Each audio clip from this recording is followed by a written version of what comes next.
Joining me now to unpack the situation in Venezuela and the fermenting opposition to organizations like NATO is the Green Party's 2016 vice presidential nominee and now national organizer for the Black Alliance for Peace, Ajamu Baraka. Thank you so much for joining me. My pleasure to be here.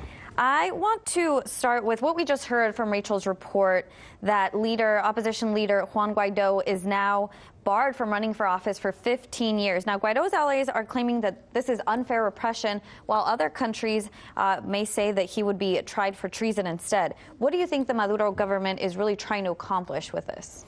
Well, I think they're trying to take hold of their own internal process.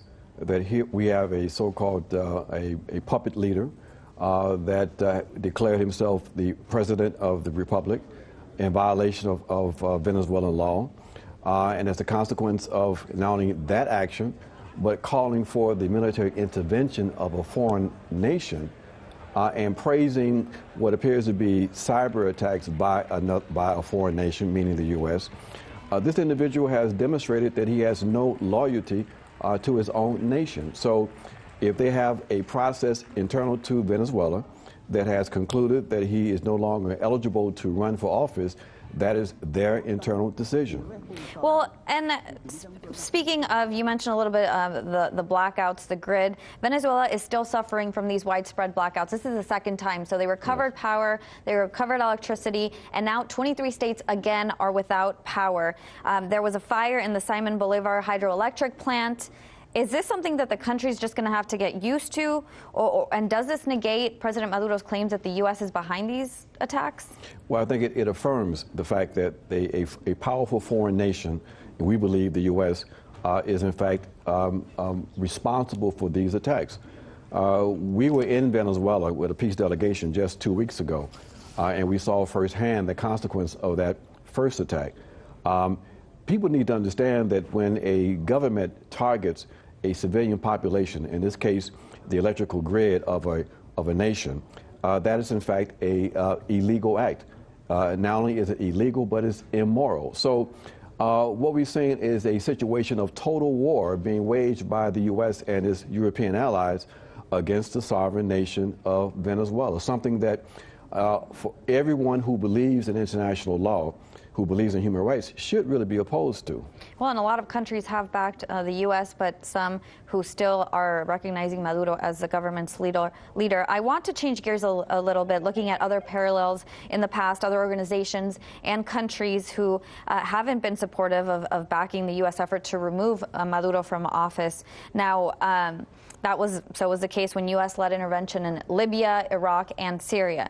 Do you see any specific reason for that? I see parallels between what is being attempted in Venezuela and the illegal interventions by the U.S. and NATO in these other experiences. That basically you have the arrogance of Western powers believing that they have a God-given right and responsibility to determine the leadership of sovereign nations. This is a reflection of the kind of normalized lawlessness and gangsterism that we see in the international order today. It's something that the American people should be opposed to. It is quite ironic that in the beginning of this program, a European official talked about respect for international law. Mm-hmm.